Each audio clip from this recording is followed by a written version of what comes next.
नमस्कार. उपस्थित सर्व पत्रकार बांधवांचं मनपूर्वक स्वागत. आज पत्रकार परिषद बोलावण्यात आली आहे. त्याचे कारण आपणाला थोडक्यात मी सांगतो. मुख्यमंत्री युवा कार्य प्रशिक्षणार्थी 1,34,000 प्रशिक्षण घेऊन आता पुन्हा 3-4 महिने झाले पुन्हा बेरोजगार झाले. विधानसभा निवडणुकीच्या अगोदर पूर्व मुख्यमंत्री एकनाथराव शिंदे आणि उपमुख्यमंत्री देवेंद्रजी फडणवीस, माजी म्हणजे पूर्व उपमुख्यमंत्री अजितदादा पवार यांच्या नेतृत्वाखालील सरकारने मुख्यमंत्री प्रशिक्षण योजना आणली. लाडक्या बहिणींना 1,500 दिल्यानंतर लाडक्या भावाचं काय म्हटल्यानंतर लाडक्या भावालाही वाऱ्यावर सोडणार नाही. प्रतिवर्षी 10 लाख युवकांना रोजगार देणार. त्यापैकी 5 लाख युवकांना त्याच ठिकाणी कायम करणार. अशा प्रकारचं अभिवचन देऊन ही योजना आणली. या योजनेमध्ये साधारणतः 1,75,000 युवकांनी सहभाग नोंदवला. 50,000 खाजगी, 1.25 लाख शासकीय आस्थापनेमध्ये प्रशिक्षण घेतलं.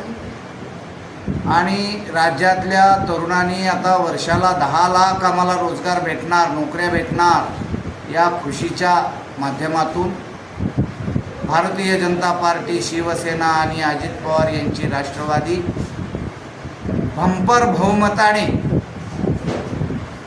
विजयी झाली. 232 जागा या ठिकाणी त्यांनी मिळवल्या. विधानसभा निवडणूक झाल्यानंतर 6 महिन्याचा कार्यकाळ संपला. 6 महिन्याचा कार्यकाळ संपल्यानंतर आम्ही आंदोलनं केली. पुन्हा 5 महिन्याचं एक्सटेन्शन दिलं. 11 महिन्याचाही कार्यकाळ संपलेला आहे. आता 4 महिने झालं ते युवक आणि युवती पुन्हा बेरोजगार झालेले आहेत.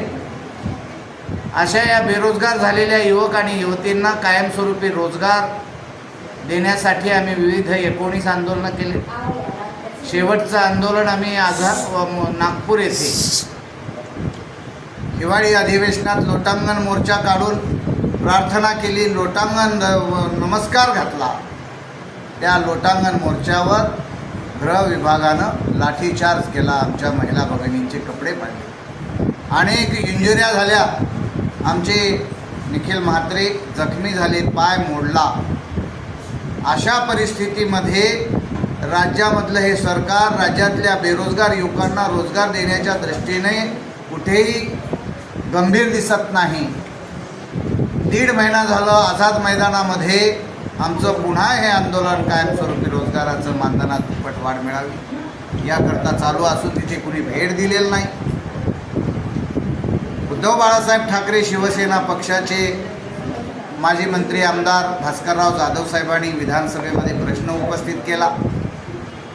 आणि हा प्रश्न उपस्थित करत असताना त्यांनी सांगितलं की राज्यामधल्या लाडक्या भावांना तुम्ही रोजगार देणार होतात, ते राज्यभर वनवन भटकत आहेत. त्यावर उत्तर देताना मुख्यमंत्री देवेंद्रजी फडणवीसनी सांगितलं, भास्करराव तुमच्याकडे जर कोणत्या ऑडिओ क्लिप असतील तर त्या माझ्याकडे द्या. ज्या कुण्या मंत्र्यांनी यांना रोजगार कायमस्वरूपी देतो असं म्हटलं होतं त्यांचा प्रस्ताव मी राज्यपालाकडे पाठवतो. म्हणजे संविधानाची पायमिल्ली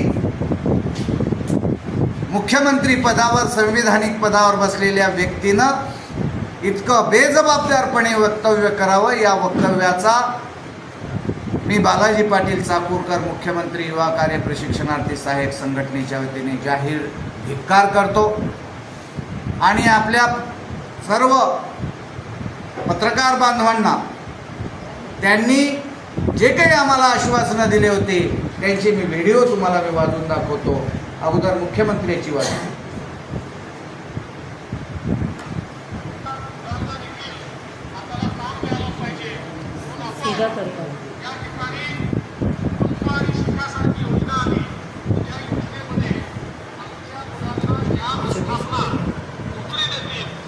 त्या आस्थापनांना 1 वर्षापर्यंत या मुलांचा 10,000 रुपयापर्यंतचा पगार हा सरकार देत आहे.